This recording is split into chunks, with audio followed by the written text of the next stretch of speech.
저한테 꼭 할 얘기가 있다. 딱 느낌 와요. 아, 또 그 얘기구나. 녹색당만 아니면 당선될 것 같은데. 한동훈 전 대표께서는 광주 전남에 오시면은 이 얘기를 한 1200번 넘게 들어요.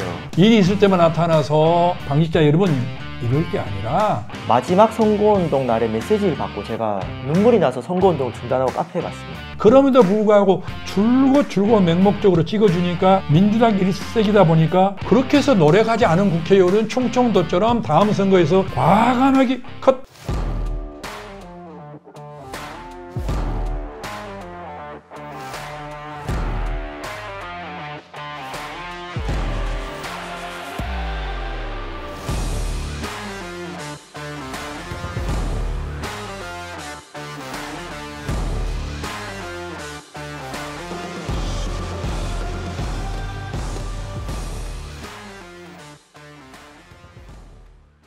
안녕하세요. 지역주의자입니다. 저는 지역주의자 사회를 맡은 폴티를 운영하는 최하예입니다. 반갑습니다. 사회를 맡은 광주 지역 독립언론인 김동규입니다. 국민 전남도당위원장을 맡고 있으면서 국민의힘 국민통합위원장 김화진입니다. 산불 재난 극복과 녹색도시 안동을 위해 활동하고 있습니다. 네, 경북 안동에서 왔습니다. 녹색당 허승규입니다. 최근에 두 분의 정치 행보를 보니까 작년에 선거를 같이 나오셨어요. 사실상의 경쟁자로 녹색정의당의 비례대표 2번 그리고 국민의 미래의 비례대표 22번 이렇게 나오셨는데 혹시 두 분의 어떤 다음 진로에 대한 고민이 있으시다면 승규님부터 한번 말씀해 주시면 감사하겠습니다. 저는 낙선하자마자 제가 살고 있는 안동시 강남동 자율방범대 신입대원으로 입회해서 작년 최우수 대원으로 상을 받았습니다. 지난 녹색정의당의 실패는 우려가 현실이 된 순간 녹색정의당입니다. 영성! 진보정의당이란 이름으로 창당한 지 12년. 전신인 민주노동당이 처음으로 국회 입성에 성공한 지 20년 만입니다. 한국의 녹색 정치와 대한 정치가 다시 처음부터 기초에서부터 바닥을 다져야 된다는 뼈아픈 선거 결과였습니다. 그렇다면 지역과 부문에서 다시 조직운동을 해야 되겠죠. 그렇다면 제가 활동했던 안동에서 다시 지역활동을 토대로 지역 선거에서 성과를 만들어내는 것이 저의 소명이라고 할 수 있고요. 녹색당이 2012년 창당됐는데 13년이 흘렀는데 아직까지 기초의원 당선자 한 명도 만들어지지 못했습니다. 그래서 내년에 대한민국 최초의 녹색당 지방의원 당선을 만들어내야 되는 곳이 바로 경북 안동이다. 거기에 저의 혼을 지금 다 걸어야 된다. 그래서 필사즉생의 마음으로 안동에서 녹색 정치의 밭을 가꾸고 있습니다. 제가 비례대표 22번을 달았거든요. 18번까지가 당선되고 이제 저 포함해서 4명 남았는데 여당이라면은 금방 4명, 5명은 다 할 수 있는 상황인데 이제 야당됐기 때문에 상당히 어렵긴 하지만은 그러나 이 꿈을 접지 않고 전남도당위원장을 또 경선을 또 해야 되기 때문에 17개 광역시도에서 전남만 도지사 후보를 못 낸다면 안 되기 때문에 이제 그러한 역할을 전남도당위원장이 또 해야 된단 말이죠. 김화진 국민의힘 전남도당 위원장의 사연임에 성공했습니다. 김화진 위원장을 비롯해 전국 13곳 시도당 위원장 승인 안건을 의결했습니다. 그래서 그러한 역할을 잘 해내고 그런 공로가 또 인정되지 않을 것인가 해서 우리 국민의힘 당헌 당규에 전 선거에서 15% 미만인 지역에 대해서는 당선권의 20%를 배정한다고 돼 있어요. 그래서 광주, 전남, 전북, 호남에 5명을 비례대표로 주도록 돼 있었는데 지난번 선거에서 그러한 규정을 하나도 지켜지지 못하고 전남도당위원장이 22번, 광주시당위원장이 24번, 다음 선거에서는 10번 이내에 2사람 이상이 들어가야 되지 않겠는가. 또 그걸 목표로 하는 것은 아니지만 그러한 것도 하나 지켜줌으로써 많은 당원들이 버려져 버린 변방이 아니네라고 할 것이 아니겠습니까? 일이 있을 때만 나타나서 험지에서 고생하는 광주, 전남 당직자 여러분 이럴 게 아니라 그 이후에도 그 약속을 지킬 줄 알고 늘 찾아오는 지도부가 돼야만이 우리 많은 당원도 확보될 것이고 당원이 아닌 광주, 전남 시도민들도 보수의 저런 국회의원이 있다라는 것도 굉장히 큰 자랑거리로 삼을 거란 말이에요. 영남권이랄지 당 지도부랄지 아니면 더 큰 사람의 힘에 의해서 소외돼 버리는 무시되는 그러한 것 때문에 표 안 된다라는 것을 좀 명심했으면 하고 다음까지 열심히 하면은 우리 가족들에게나 우리 당원들에게나 광주, 전남 시도민들이 지성이면 감천이라던데 김화진이 하늘이 감동했다 하는 소리를 들을 수 있도록 하고 다시 또 우리 안동에도 그걸 전달해 드리겠습니다. 한동훈 전 대표가 광주 갔을 때 위원장님 바로 옆에 계신 사진을 봤습니다. 한동훈 전 대표께서는 광주, 전남에 오시면은 꼭 저를 불러요. 그리고 손을 꼭 잡아주고 사전투표도 같이 있고요. 또 우체국 앞에서 연설할 때도 바로 옆에서 했는데 평상시 험지에서 고생하는 사람들을 챙기는 그런 마음을 저는 대단한 사람으로 보고 있고요. 또 그리고 더 놀랐던 것은 경선 당시에 후원금을 모았었는데 후원금을 다 쓰고 12억이 남았답니다. 12억.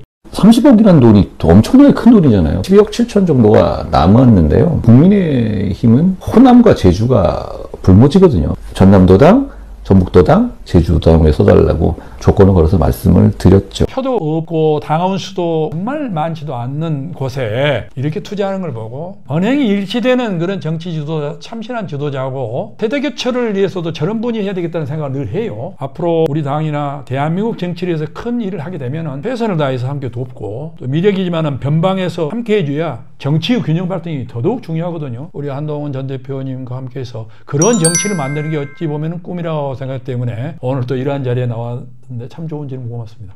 지역에서 정치를 하시면서 또 여러 에피소드도 있었을 것 같은데 지역에서 기억 남는 에피소드 있으세요? 제가 2018년도 첫 번째 선거 출마했을 때 참 힘들었거든요. 그때가 이제 20대, 30대 넘어가는 타이밍이었고 정말 기초의원 선거는 우리 평범한 시민들의 일상이 그대로 반영되는 선거입니다. 정치의 민낯을 그대로 받아들인 선거인데 소수 정당에다가 나이도 어리고 하다 보니까 지역에서 많이 힘들었는데 마지막 선거운동 날에 메시지를 받고 제가 눈물이 나서 선거운동을 중단하고 카페에 갔습니다.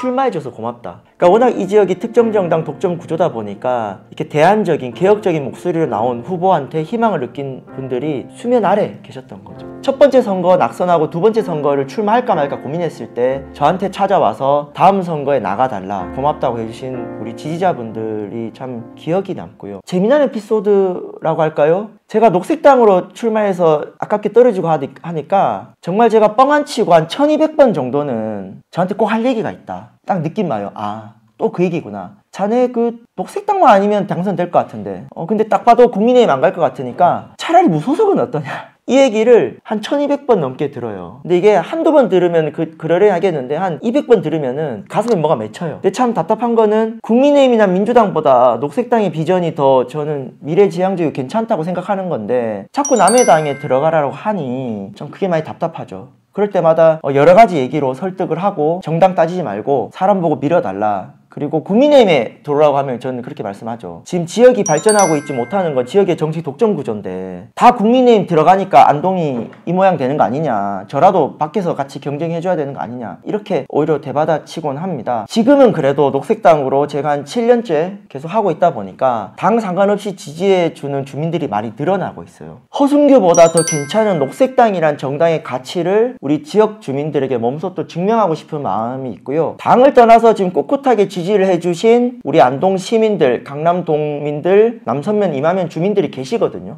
그분들 같은 경우는 제가 만약에 국민의힘에 들어갔으면 오히려 지지를 안 했을 것 같아요. 다른 정당들하고 경쟁하고 저는 영입 제안도 받기도 하거든요. 짜릿한 선거 경쟁의 시간을 보내고 있는데 감동의 시간을 만들어내는 게 저에게 중요한 목표라고 할 수 있습니다. 위원장님도 기억에 남는 이야기들이 많을 것 같습니다. 제가 살고 있는 아파트 바로 밑에가 이 삼거리가 있는데 신호등이 없어요. 동아여중고 학생들도 다니지만은 초등학생들이 많이 다니고 있었거든요. 그래서 비가 오나 눈이 오나 아이들 아침에 등하굣길에 교통봉사를 해야 되겠다 해서 시작했던 것이 한 10여 년이 넘게 했더라고요. 대선을 다니다 보니까 어떤 아주 건장한 사람이 아씨 난 찍어주겠어요 이랬더니 그때 교통봉사 할 때 나 건네주고 하신 분이야. 젊은 분 한 분이 그때 아마 여자 중학교를 다녔던 것 같은데 이제 그 김하진 아저씨 맞죠? 아이고 그래요 기억도 하시네요. 그랬더니 저희들은 다 알아요. 그때 저희들 학교 3년 내내 해주셨으니까요. 굉장히 그냥 기쁜 마음으로 절대 잊지 않는다라는 기억이 하나 나고 정치인이 정말 완장차고 다닐 것이 아니라 이렇게 늘 다니면서 인사하고 말씀 들어주고 어느 곳이든지 다 통하는구나. 절대 이 얘기를 놓지 못한 건 아마 그러한 그 이유도 있을 거라고 저는 보고 있습니다. 98년도 선거 때는 1등으로 당선되셨는데 38.2% 이렇게 득표하셨다고요. 혹시 뭔가 특별한 비결 같은 게 있으신 건지. 눈물을 흘리면서 제가 아마 연설을 했던 것 같아요. 그때 감동을 주고 실천을 하면 아무리 힘든 곳이라도 가능하다 그런 생각을 하고 있습니다. 광주와 대구는 사실은 대한민국에서 가장 정치적으로 좀 색깔이 다른 도시들로 알려져 있습니다. 그런데 경제 현실을 뜯어볼 때는 대단히 비슷한 측면들이 많은 것 같습니다. 대구의 경우에는 30년 이상 1인당 지역 내 총생산이 전국 꼴찌를 기록하고 있어가지고요. 특히 이제 최근에는 섬유나 부품 산업의 쇠퇴 같은 이제 산업적 위기들이 나타나고 있습니다. 경북도 되게 이제 비슷하게 따라가는 측면들이 있는 상황이고요. 광주는 최근에 어떤 자동차 산업의 위기가 있어가지고 많이 어려운 상황이고, 가장 빠르게 고령화되고 있는 곳이 광주와 전남인데, 통계청이 과거에 이제 예상했을 때는 광주의 인구가 적어도 2030년까지는 144만 명을 유지하겠구나 했는데, 이번 달에, 지난달에 2025년 5월 달에 140만 명 선이 깨지고 139만 명까지 내려왔습니다. TK 지역과 전남, 광주 이 지역이 정치적으로는 되게 다를 수 있지만 같은 어떤 지방 도시로서 수도권에 어떤 대비되는 곳으로서 산업의 위기나 인구의 위기, 고령화의 위기 같은 복합적인 어떤 위기를 겪고 있는데, 이 부분에 대해서 정치로 풀 수 있을지 얘기해보자 합니다. 산업 관련해서 현장에서 느껴지는 그런 부분이 있을까요? 인구 유출의 가장 큰 원인이 지속 가능한 삶이 담보되지 않는 것이죠. 그게 바로 일자리 문제인데, 이제 물론 영남과 호남도 인구 격차가 지역 내부적으로는 좀 많이 달라요. 경북 안동 같은 경우는 15만이고 구미나 포항과 달리 제조업 중심 기반이 적기 때문에 크게 뭐 공무원, 자영업, 농업, 그리고 제3 부분이라고 하죠. 뭐 사회복지, 의료, 돌봄, 일자리, 뭐 크게 요 정도인데, 어떤 대규모 대기업 유치라든가 외부의 인구 유입이 매우 제한적입니다. 그렇기 때문에 지금 남아있는 인구라도 덜 유출될 수 있게 지역의 순환 경제 흐름을 만들어내는 게 중요하죠. 안동시만 해도 인구가 15만밖에 안 되지만은 1년 예산이 2조 가까이 돼요. 그럼 이 정도 되는 예산이 어디에 쓰여져 있는가? 우선순위가 기존의 그 산업 부분에 미치는 경제적 유발 효과는 적지 않다고 보는 거예요. 즉 갑자기 안동시장님이 인구 몇만 명을 끌어오겠다, 뭐 삼성, LG를 다 끌어오겠다, 이거는 공수표일 수는 있지만 기존의 예산을 기존의 농업이라든가 사회적 경제라든지 자영업 이런 부분에 원활히 돌아갈 수 있다면은 적어도 인구가 이렇게 줄진 않겠죠. 그러니까 어느 정도 저는 인구가 이렇게 늘 수는 없다고 봐요. 하지만 완만하게 유출이 되면서 인구가 적더라도 질적으로 높은 일자리와 사회적인 경제 시스템을 만들어내는 것이 좀 지역의 지금 과제다. 광주 전남의 경우 포스코 광양 제철이 있어요. 세계 1위 가는 제철소인데, 철강을 만들어는 내지만 철강과 관련된 제조 공장 하나 없습니다. 뭐 소음, 진동, 대기 오염, 그것은 전남이 고스란히 가져가고, 여수 산단 특히 석유화학산업단지인데 거기도 석유와 관련한 부품 제조 공장 하나도 없단 말이죠. 수십 년 동안 해왔거든요. 독점 정당, 그 당 맹목적인 정당을 만들어줬기 때문에 그 사람들은 그러한 것들을 하려고 생각을 안 한 것 같아요. 광주 기아자동차가 있는데, 광주 기아자동차는 조립하는 곳이에요. 기아자동차에서 뭔가 그 인근에는 부품 공장이 있어야 돼요. 그게 없어요. 다 조립한, 전부 수도권에서나 가져오는 조립에 불과하기 때문에, 양질의 일자리라는 것은 제조, 공장 얼마든지 산업단지 만들 수 있죠. 농토가 제일 많은 곳이 전라도 아니겠습니까? 다 그린벨트로 묶어져 있죠. 그린벨트를 해제하고 거기에 산업단지 만드는 거예요. 왜 수도권 일부에만 땅값이 그렇게 폭등해가지고 땅 가지고 있는 사람이 땅땅거리고 잘 살아야 되나요? 왜 호남 사람들은 땅을 그리 많이 있어도 헐값에 산업단지 하나 못 만드는 그런 거 해야 되나요? 그것을 부르짖는 민주당 국회의원들이 없단 말이에요. 전남의 그린벨트가 40년 동안 해제되지 못해서 우리가 국토교통부 장관도 만나고 권영진 간사님까지 만나가지고 40년 만에 그걸 우리가 풀어냈더니 그냥 지역 언론에서 난리가 났어요. 청년 일자리를 새로이 만들란 말이 아니에요. 광양제철 인근에는 당연히 철강산업의 부품 제조 공장이 들어오면 되는 거고요. 광양만권 컨테이너 부두에 엄청난 부지들이 많단 말이죠. 거기 만들어야 되고, 여수 산단 다 주고 갑니다. 거기 이렇게 만들어야 되고, 기아자동차 공장 인근에도 마찬가지로 해야 되는데, 투쟁을 주민들 앞에서만 할 게 아니라 중앙정부 또 당 지도부에 얘기를 해서 호남 소외가 결국 청년 일자리를 죽인다. 호남이 산업이 무너지면은 전국토가 무너진다. 전국토 균형 발전을 위해서는 변방 소외된 지역을 발전시켜야 한다라는 그러한 간단한 논리를 가지고 왜 국회의원들이 얘기를 안 하냐고 말이야. 그렇게 해서 노력하지 않은 국회의원은 충청도처럼 다음 선거에서 과감하게 커팅해버리기 때문에, 충청도는 여야에 상관없이 선거 끝나면 바로 경쟁하는데, 특히 우리 지역은 선거 끝나면은 주민 곁에 오는 게 아니고 당 곁에, 당대표 곁으로 가서 공천만 받으면 되니까. 가장 중요한 것은 지역 주민들, 광주 전남 시도민들의 표의식, 일 잘했던 사람에게 투표하는 합리적이고 이성적이고 전략적 투표, 충청권과 부울경의 투표 전략을 타산지석으로 삼아야 된다. 그 위원장님께서 제조업 분야 얘기해 주셨다 보니까 또 경북과 전남 농업 분야에 대해서 말씀드리고자 합니다. 그 농촌 지역 소멸 문제와 지속 가능한 농업, 농촌, 농정 정책이 굉장히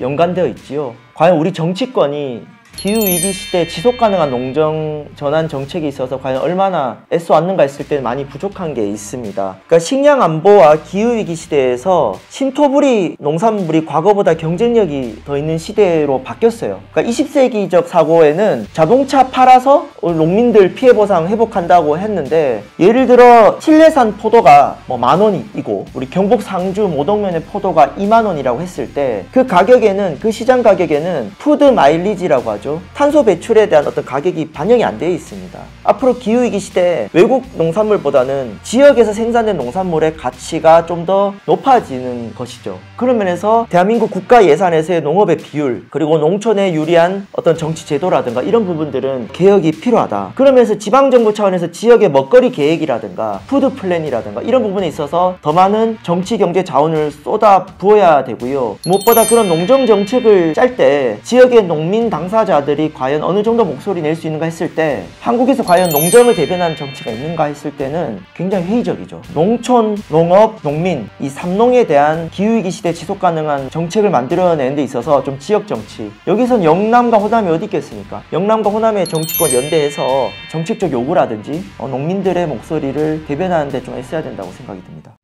혹시 이번에 이재명 정부가 새로 출범을 했는데, 이재명 정부에서 각각 지역에 어떤 공약을 내걸고 있나요? 뭐 어떤 정책을 하겠다 이런 거 혹시 기억나는 거 있으세요?